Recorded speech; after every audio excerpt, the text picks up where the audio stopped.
चलो बुलावा आया है, माता ने बुलाया है।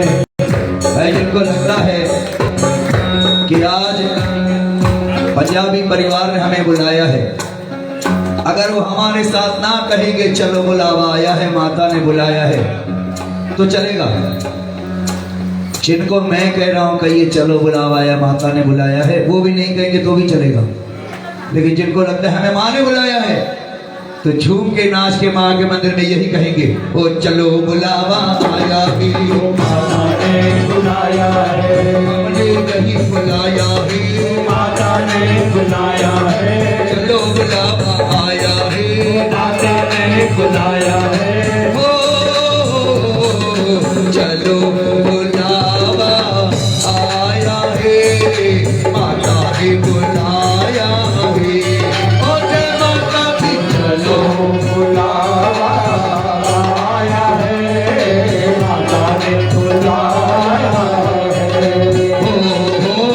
ऊंचे बड़े पतले रानी माँ ने दरबार सजाया है। चलो बुलावा आया है, माता ने बुलाया है। ओ जय माता दी, चलो बुलावा आया है, माता ने बुलाया है। सच्चे दरबार की जय। नाचते हुए तेरी माँ रश्मिका जी,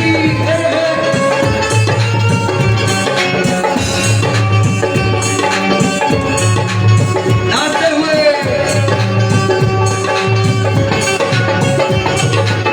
सारे जग में एक ठिकाना, सारे कब के मारू का, सारे जग में एक ठिकाना, सारे जग के मारों का। और सीता देख रही है माता अपनी आँख के तारों का। बरसा देख रही है माता अपने आँख के तारों का। देख रही है माता अपने आँख के तारों का। ओ मस्त हवाओं